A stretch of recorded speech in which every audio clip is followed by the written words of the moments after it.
महाराष्ट्र के नवी मुंबई की 20 साल की यशश्री शिंदे 25 जुलाई को अपने घर वालों से कहती है कि वो अपने किसी दोस्त से मिलने उसके घर जा रही है। लेकिन काफी समय के बाद जब वो घर लौटकर नहीं आती तो घर वालों को चिंता होती है। घर वाले पुलिस स्टेशन जाते हैं, गुमशुदगी की रिपोर्ट लिखवाते हैं, लेकिन इससे पहले कि पुलिस या फिर घर वाले उसे जिंदा ढूंढ पाते, उरण के कोटनाका इलाके में एक पेट्रोल पंप के पास उसका शव मिलता है, जिसे देखकर घर वालों के साथ साथ पुलिस वालों के भी रोंगटे खड़े हो जाते हैं।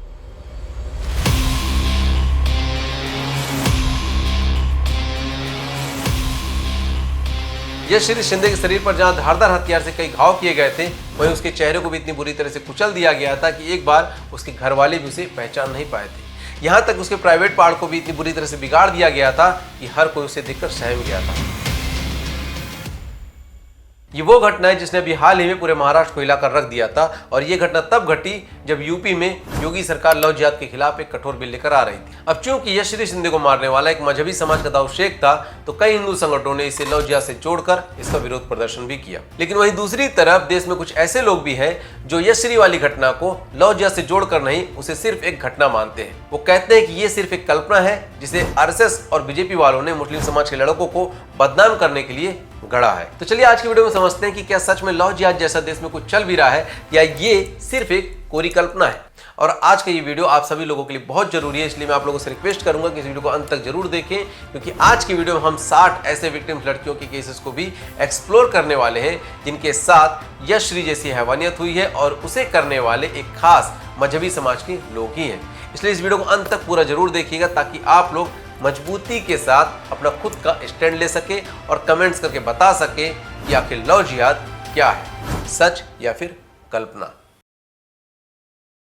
देखिए, हमारे देश में अंतरधार्मिक विवाह करना कोई अपराध नहीं है, लेकिन अंतरधार्मिक विवाह लव जिहाद कब कहलाता है यह इस पर निर्भर करता है कि कहानी कौन सुना रहा है। आगरा की प्रमिला सज्जन ये बार बार कहती हैं कि उनकी बेटी संजना को 2018 में एक मुस्लिम शख्स छीनकर ले गया। वो कहती हैं कि एक दिन मैं घर पर आई और देखा कि मेरी बेटी को वो ले जा चुका है। तब से संजना ने केवल एक बार फोन किया है, वह भी अपनी माँ को यह बताने के लिए कि उसने किसी से शादी कर ली है और उसी के साथ वह रह रही है। उनके मुताबिक संजना यानी कि उनकी बेटी का ब्रेन वॉश किया गया है और इससे वो लव जिहाद का नाम देती है। इसलिए सबसे पहले यह समझना जरूरी है कि आखिर ये जिहाद क्या होता है। देखिए, जिहाद एक अरबी शब्द है जिसका अर्थ होता है प्रयास करना। इस्लामिक मान्यताओं के अनुसार अन्याय के खिलाफ लड़ना, सच्चाई के लिए लड़ना, गरीबों के हक की बात करना, ये सब वो जिहाद के प्रकार हैं जो आपको जिहाद के विकिपीडिया पर पढ़ने को मिल जाएगा। लेकिन इसकी एक और कैटेगरी है दुश्मनों से लड़ाई का प्रयास करना, जिसके बारे में इस्लामिक प्रोफेसर मौलाना खान बताते हैं कि जिहाद दुश्मन से लड़ाई करने को भी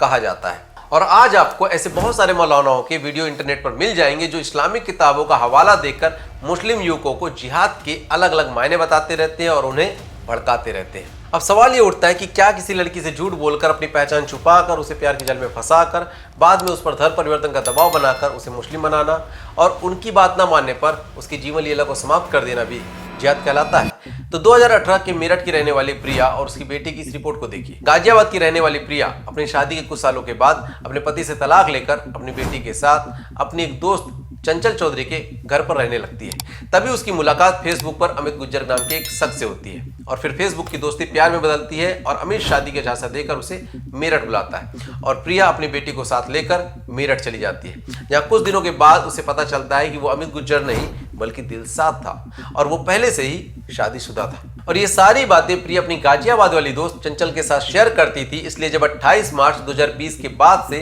चंचल को प्रिया के फोन आने बंद हो गए तो चंचल पुलिस में शिकायत दर्ज करवाती है, जिसके बाद जो सच्चाई सामने निकल कर आती है उससे सबके होश उड़ जाते हैं। अमित गुज्जर बने दिलशाद ने प्रिया और उसकी बेटी की लाश को अपने उसी घर के फर्श के नीचे छुपा दिया था जिसमें वो रहता था। और ऐसी ही घटना 21 सितंबर 2022 को सोनभद्र से सुनने को मिली थी, जहां पर एक लड़की का सर कटा हुआ शव झाड़ियों में मिला था। और जैसे ही पुलिस को उसका सर मिलता है तो पता चलता है कि वो शव प्रिया सोनी का था, जिसने 2 महीने पहले अपने परिवार वालों से बगावत करके अपने घर के पास रहने वाले अपने प्रेमी एजाज अहमद से निकाह कर लिया था। लेकिन एजाज उसे अपने घर न ले जाकर उसे एक लॉज में रखता था और उससे कहता था कि पहले वो अपना धर्म बदले, तब वो उसे अपने घर में लेकर जाएगा। लेकिन प्रिया इस बात पर राजी नहीं होती, जिसके बाद एजाज अपने दोस्त शोएब अख्तर के साथ मिलकर उसका सर धड़ से अलग करके उसके शव को झाड़ियों में फेंक देता है। इसी तरह 15 फरवरी 2023 को उत्तर प्रदेश के कौशाम्बी जिले से भी खौफनाक घटना सामने आई थी, जहां पर आरिफ ने चंदा की जीवन लीला समाप्त सिर्फ इसलिए कर दी थी क्योंकि वो नमाज नहीं पढ़ रही थी। देखिए, ऐसा नहीं है कि ये जो घटनाएं हुई हैं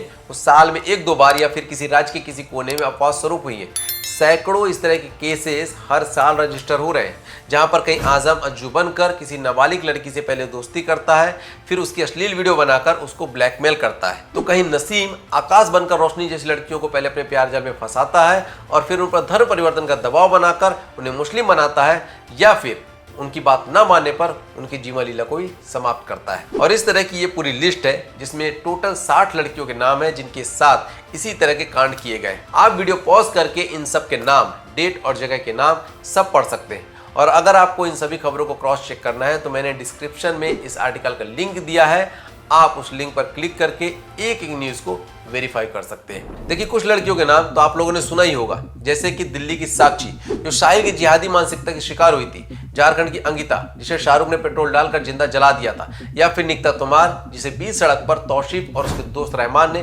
गोली मार दी थी, या फिर कर्नाटक के हुबली में कांग्रेस नेता की बेटी नेहा जिसे कॉलेज के कैंपस में फयाज ने अपने सन की प्यार का शिकार बनाया था, या फिर मुंबई की श्रद्धा जिसके आफताब ने 36 टुकड़े करके फ्रिज में रख दिया था, या फिर अभी हाल में नवी मुंबई की यशरी शिंदे। इन सभी के नाम आप लोगों ने सुने ही होंगे क्योंकि मेन स्ट्रीम मीडिया में इन्हें जगह मिल गई थी। लेकिन ऐसी बहुत सारी लड़कियां हैं जो किसी न्यूज़पेपर के तीसरे या फिर चौथे पेज की खबर बनकर दब जाती है। इसलिए अब 2023 की इस रिपोर्ट को देखिए। इस आर्टिकल में आपको 2023 में दर्ज हुए 1-2 नहीं बल्कि 153 केसेस के लिंक मिल जाएंगे, जिसमें 27% नाबालिग लड़कियों के साथ और 72% बालिग लड़कियों के साथ भी वही कृत्य हुए जो उन 60 लड़कियों के साथ हुए थे। इनमें से 23 दलित और जनजाति समाज से भी थी। इन दोनों आर्टिकल्स का लिंक मैं नीचे डिस्क्रिप्शन में दे दूंगा, आप लोग इसे भी एक बार जरूर पढ़ लीजिएगा। खैर, इतना सब कुछ देखने के बाद भी अभी भी कुछ लोगों को ये सब झूठ की तरह ही लगेगा, क्योंकि हमारे देश में the wire, the Hindu, Lalan top जैसे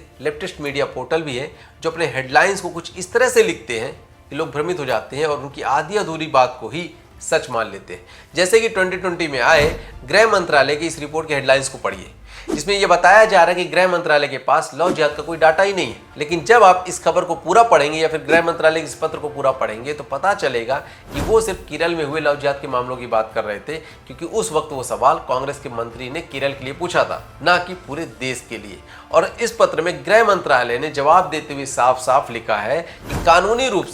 कानूनी रूप से लव जिहाद को परिभाषित नहीं किया गया है, इसलिए उसका डाटा अभी उनके पास नहीं है। और एक कॉमन सी बात है कि किसी सिस्टम में डाटा तभी निकाला जा सकता है जब उस सिस्टम में उस कीवर्ड को फीड किया गया हो। लेकिन बड़ी चालाकी से द वायर, द हिंदू और ललन टॉप जैसे मीडिया पोर्टल्स हेडलाइंस में इस तरह की खबरों को चलाकर लोगों को भ्रमित कर देते हैं कि लव जिहाद जैसा शब्द कुछ है ही नहीं। और यही काम रवीश कुमार जैसे वामपंथी पत्रकार इस तरह की किताब का प्रमोशन करके करते हैं, जहां वो लव जिहाद को एक कल्पना बताकर उन सैकड़ों विक्टिम्स को ही झूठा बता देते हैं जो एक मजहबी षड्यंत्र का शिकार हुई है। देखिए, वामपंथी लेखक हो या पत्रकार या फिर कोई राजनीतिक पार्टी, ये लोग अक्सर यही कहते हैं कि लव जिहाद हिंदू संगठनों और बीजेपी पार्टी के द्वारा गढ़ा गया एक काल्पनिक शब्द है। लेकिन इंडिया टुडे की इस रिपोर्ट को देखिए। साल 2012 में उस समय के केरल के मुख्यमंत्री ओमान चंडी ने विधानसभा में एक रिपोर्ट पेश किया था, जिसमें वो बताते हैं कि कैसे 2006 से लेकर 2012 तक 2667 लड़कियों ने इस्लाम अपनाया था, जिसमें 2195 लड़कियां हिंदू थी और 492 लड़कियां क्रिश्चियन। और इसी रिपोर्ट में यह भी लिखा है कि कैसे उस वक्त global counselling of Indian Christian ने इसे न सिर्फ लव जिहाद का नाम दिया था, बल्कि 2009 में Kerala Catholic bishop counselling KCBC ने यहां तक कह दिया था कि ईसाइयों को इससे सतर्क रहने की जरूरत है। खैर, आज भले ही देश में बैठा हुआ एक वर्ग इसे कोरी कल्पना मानता हो, लेकिन जिस तरह से मजहबी पहचान को छुपाकर भोली वाली लड़कियों को अपने प्रेम जाल में फंसाकर उनके साथ दुष्कर्म करके उनकी जीवन लीला को समाप्त किया जा रहा है, वो कहीं ना कहीं एक बड़े ग्लोबली षड्यंत्र का हिस्सा नजर जरूर आता है, जिस पर मैं चाहता हूं कि आप अपनी राय जरूर दें। कमेंट्स करके जरूर बताएं कि आपको क्या लगता है कि क्या यशश्री, श्रद्धा, नेहा और बाकी उन सभी लड़कियों के साथ जो हुआ या फिर जो हो रहा है वो लव जिहादी है या फिर हिंदू संगठनों के द्वारा फैलाया गया कोई भ्रम। और अगर आपको लगता है कि लव जिहाद सच में किसी मजहबी षड्यंत्र का हिस्सा है तो भारत सरकार को क्या करना चाहिए इसे खत्म करने के लिए अपनी राय जरूर दीजिएगा। और इस वीडियो को जितना हो सके उतना अपने दोस्तों के साथ शेयर जरूर कीजिएगा, लाइक कीजिएगा वीडियो को। मिलता हूं जल्द नए वीडियो में, तब तक के लिए जय हिंद, वंदे मातरम।